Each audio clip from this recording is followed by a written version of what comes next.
So I just got done watching One Punch Man season 2 and it was disappointing. I was very much disappointed with the season. It's not a bad season whatsoever. Don't get me wrong. It's not bad at all. It's not a bad show whatsoever. So hold your horses there in the comment section. This show, no, it's not bad at all. I still like season 2. It's a far cry from season 1, if, in my opinion. And I'm going to give my reasons why here real quick. So the first reason why we don't get to see much of Saitama. That is my biggest problem. He's like a side character almost. It seems like the first two episodes he's really not, and it's again he still kind of is. But once we get into the third episode, he's kind of pushed off, and it's just like it's slowly and slowly and slowly he's in the show less. And the biggest problem I had with this season as well was the last episode as well. And he's literally only in there for like two scenes, and then he's gone. And I'm going to kind of explain why I think that is here in a second. Once again, the spoilers. And I'll let you guys know. I didn't in the last video, but I'll let you guys know now. So, anyway, and we don't get to see a lot of Genos either. He's kind of gone for like 3 episodes in a row, 2 to 3 episodes. He's just gone. And then we get like a quick flashback of why he was gone. I wouldn't consider that a big spoiler. I'm sorry, but yeah, I'm just gonna get right into spoilers now. So the first episode, I watched it last night, so I don't remember it 1,000% like perfectly, and I'm just gonna kind of give my quick overview of the season. So basically what happens in the season is there's these monsters. There's a whole bunch of monsters, which is really cool, which is really neat. I like that aspect of the show, how they're bringing all these monsters, all these different heroes and different fighters, and they're doing a lot of action scenes now. It's not a whole lot of dialogue and backstory elements. It's just a lot of fighting, really. And it's kind of cool to see, and it's a lot of cool characters get introduced in the season. But I thought that's kind of what season 1 did in the last episode, and they didn't really capitalize on that really well, I guess.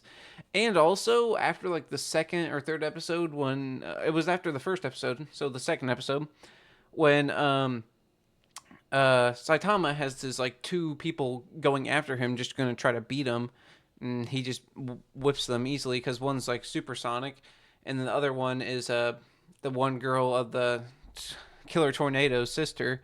And I thought that was gonna be neat. I thought that was gonna be a cool storyline, but they do like nothing with it, and they just show how overpowered Saitama is, which is I like. I always like that about the show, and I think that was a huge struggle with the season 2 because they already showed how powerful he is in the first season, and then they just didn't. I think that's why this season was so like lackluster because they didn't really know what else to do because they did a really good job showing how powerful he was in the first season compared to this season, where they kind of just like pushed him to the sideline and let other heroes fight because I don't think they really knew exactly 100% what to do with him. Because he kind of just like playing video games the whole time, making more friendships, which is nice to see. And I think he's overall getting happier. I think he's evolving as a character at this point. I don't think he really needs. I don't think he needs to be the hero as much to cure his boredom. I think he's finding friends and people to get close with, and that's kind of where the show's going with him. But I feel like they should have done more of that and then less of this fighting stuff. So again, there's all these monsters, and again, I like and all these new heroes, but you never get connected to any of them, and you never really get connected to any of these monsters. It feels like none of the fights were ever like finished. It feels like they never finished any of the fights. It was very lackluster. And one of my favorite characters they introduced was the Dog Man, and we only see like one fight of him, and I was really sad about that because he beats up our kind of main protagonist in this season, which is the what's the hero killer dude with white hair, and I think he's a really cool character. I actually really enjoyed him. I thought his powers were really cool. How he's just a really good fighter.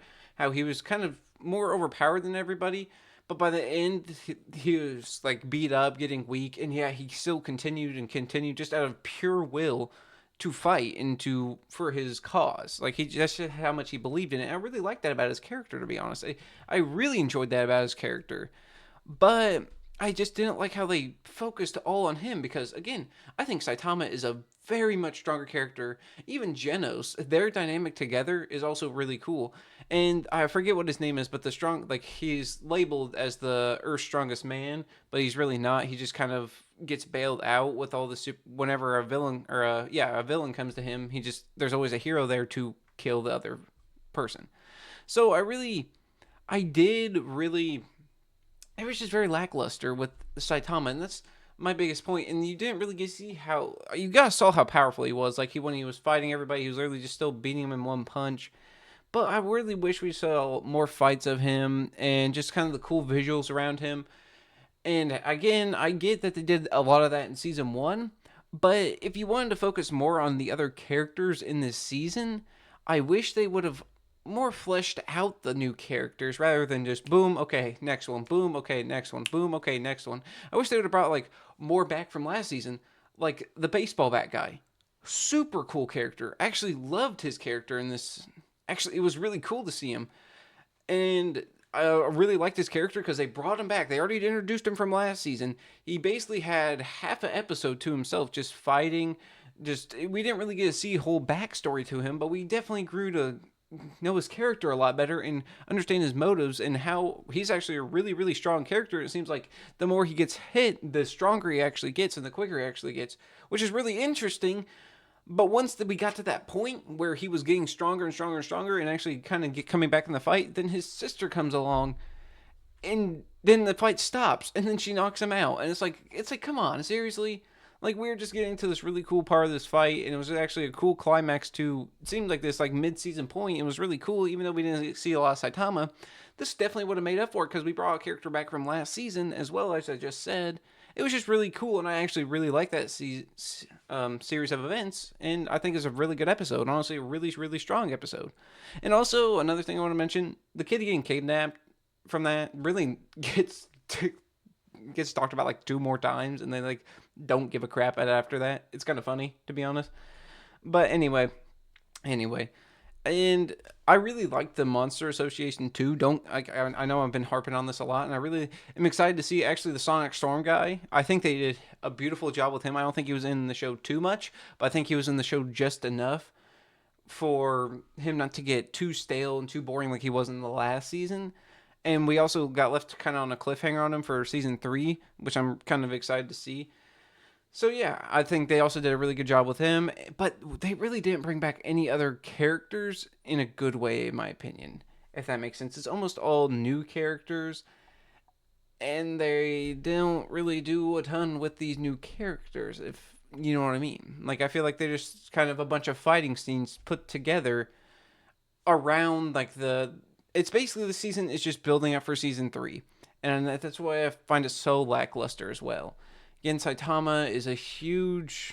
It really sucks how he's not in the show more. And it really sucks. In the parts that he is in, or like when you just like, for example, the last episode of the season, you basically the whole episode you're just like on the edge of your seat, wondering when he's gonna come, wondering when he's gonna finally enter the show, hit this guy in one punch, and then we can finally move on and maybe actually get closer to the Monster Association and maybe actually get to see more of what they do and what they're doing with the new villain that was introduced and all these new things. And then he just kills like the big centipede guy in one punch, and that's it. Like that's how the season ends. And I always liked how I honestly genuinely enjoy how Genos is always like striving to be better, trying to get upgraded at any means necessary.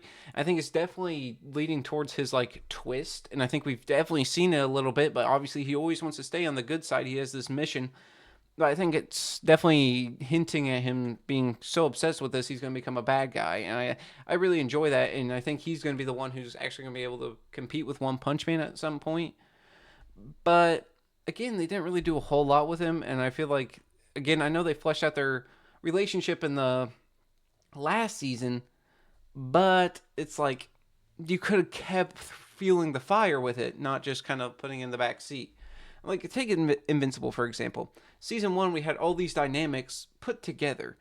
And also before I get into this comparison, I also want to say this show really sucks at killing off characters. They really really do. And they need to stop. They need to figure out how need to cut some characters off. And I don't know if you agree with that or not, but at this point it's getting ridiculous how many characters they don't cut off. Like at this point they need to say, okay, if this person is like literally dies in the fight, they're dead. And it's not like these it's not even like big characters. It's like these small superheroes that you're like, "Oh my gosh, this bad guy's actually powerful." And then they end up surviving. which I think is stupid. And I think all the heroes which was a real, and the new protagonist, the guy with white spiky hair, he has this whole scene where he just is like about to go out. I literally thought he was about to give himself up, but yet he just continues to push on, which has been with his character. The only time he doesn't really get to push on is when he faces the dog dude, and then when he faces Saitama. And that's the only times that this dude kind of gives up and like or gets knocked out. And I think that's really interesting. I really like that about him. But and then in the scene I'm talking about, not to get too off topic, but in the scene I'm talking about, you think he's about done, he's about out, but he just continues to persist, push on, and then ends up winning the fight. And it seems like he killed these heroes, but at the end, the person's carrying them off like they're gonna survive them, like they're gonna be revived in the hospital, which they will be, I think, because again, the show's terrible at killing characters off, even the smallest ones. So yeah, that kind of sucked. Also, this was also a complaint from the first season as well. But okay, so back to my comparison. So with my comparison with Invincible season one, I think these shows have a lot in common. Season one is very much similar to the season one of One Punch Man. Season one of Invincible has the character building of Omni Man. Honestly, just all these characters being built up in this world, which One Punch Man does, shows the power, shows growth and process with the characters through it. And it's just really good. And it could be a standalone season on its own. Even though we don't know where Omni Man went, we still know this show is really good. And this first season of Invincible is really, really good and can stand on its own as a season. But with season two with Invincible, it's a lot of just building up to season three. And we have a good fight scene at the end of season two of Invincible.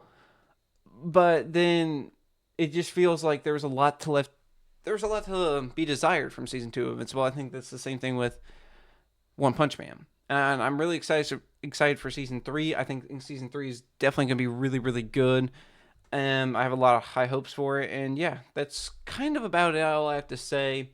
Again, I don't think the show really stands on its own, or this season. I don't think it's gonna stand on its own for once season three comes out. Like, it's a fine season. There's just a lot more holes in it compared to season one. Again, there's a lot more action, which I like, and the animation obviously has been bumped up a little bit. I think the animation in this season is really, really good, to be honest. And again, there's a lot of cool villains and heroes, but you'd have those. But there wasn't like a lot of super epic fight scenes. There's just a lot of really good fight scenes, but like, for example, season one, like episode two, um, Saitama fights this like weird mutant dude. In that fight scene, even though Saitama's not even trying, he's just getting his butt kicked. It's still super cool visuals, really good fight, and then he just kills him in one punch. And it's also a funny comedic moment as well. That's also something I have to say. This season also had some comedic moments, but I feel like the first season was also a little bit more funny. And this is not to discredit this season. I still think this is a really good season, and I just think it's a lot less good than the first one. So yeah, I'm gonna give it 80%, an 8 out of 10. And again, for all the reasons I said, and it's kind of hard for me to rank it like that because again, I think the animation's way better. I think a lot of the fight scenes could also be considered better, but I feel like season one peaks are in fights are way way better. Even though there's less of them, it's still like better fight scenes. And then also the storyline and the character building and the characters themselves in season one are much better as well. And this was also a comment I had at the end of my season one review. I felt like they were going to bring about a lot of those heroes they threw in the fire at the end of season one back into the mix, and they threw some of them in, especially like the ninja dude who trained the white haired spiky guy. They threw him in at the end, and I really liked that as well. But I felt like they were gonna put those heroes out more, and I feel like again at this season kind of just ends on nothing. It's like this monster who has been there, but it just kind of left a lot to be desired because we see this super huge monster at some headquarter. We don't really know where they're at. We know they're like City Z, but we don't really know much about him, how powerful he is. We don't even see him stand up. So that kind of sucked, and it left a lot to be desired because I really wanted that to be the end of this season, but I felt like they just dragged that monster stuff on for so long. They kind of just said, we kind of forgot to finish the season on a super good cliffhanger. So yeah, that's really about it. I hope you guys channel's been popping off here recently. I hope you guys been loving the videos. I'm really liking making videos here recently. I'm gonna continue to make videos, and if you made it to this part of the video, huge thanks to you. Leave a comment, said you made it here. We'll play some games together. So yeah, that's really about it. I hope you guys enjoyed this video, enjoyed this review, and yeah, that's really about it. And as always, have a great day.